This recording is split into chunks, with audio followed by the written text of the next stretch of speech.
បញ្យល់អត្ថន័យពាក្យអង់គ្លេស duo ជាភាសាខ្មែរពាក្យមួយនេះមានន័យថាពាក្យជានាមហើយយើងប្រើវាដើម្បីសំដៅលើដៃគូពីរនាក់ឬក៏មនុស្សពីរនាក់ដែលធ្វើអ្វីមួយជាមួយគ្នា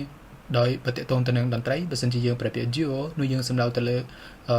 អ្នកចម្រៀងពីរនាក់ដែលតែងតែច្រៀងជាមួយគ្នាមិនថាមនុស្សប្រុសជាមួយមនុស្សប្រុសឬក៏មនុស្សប្រុសជាមួយមនុស្សស្រីឬក៏មនុស្សស្រីជាមួយនឹងមនុស្សស្រីបើទាក់ទងទៅនឹងការងារយើងអាចប្រើវាដើម្បីសំដៅលើមនុស្សពីរនាក់ដែលសហការគ្នាដើម្បីធ្វើអ្វីមួយហើយបើទាក់ទងទៅនឹង game ឬក៏ការប្រកួតប្រជែងយើងអាចប្រើវាដើម្បីសំដៅលើមនុស្សពីរនាក់ដែលលេងហ្គេមតែមួយឬក៏មនុស្សពីរនាក់ដែលលេងហ្គេមមួយដែលតម្រូវឲ្យមានមនុស្សពីរនាក់លេងនិយាយរួមទៅពាក្យថា duo សំដៅទៅលើមនុស្សពីរនាក់ឬក៏ដៃគូពីរនាក់ដែលធ្វើអ្វីជាមួយគ្នាសូម្បីតែមិត្តភក្តិក៏យើងអាចប្រើពាក្យ duo បានដែរបើសិនជាមិត្តភក្តិពីរនាក់នោះគឺដើរជាមួយគ្នារហូតឬធ្វើអីជាមួយគ្នា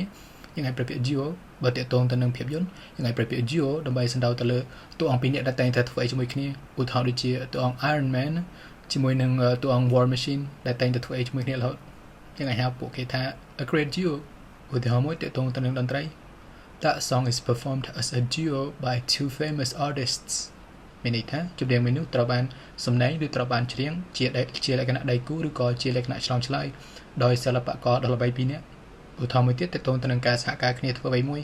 The detective duo solved every mystery in the city មានន័យថាដៃគូអ្នកស៊ើបអង្កេតពីរនាក់បានដោះស្រាយ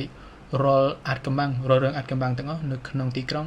ឧទាហរណ៍មួយទៀតទាក់ទងទៅនឹងការលេងល្បែងឬក៏ការប្រកួតប្រជែង They entered the tournament as a formidable gaming duo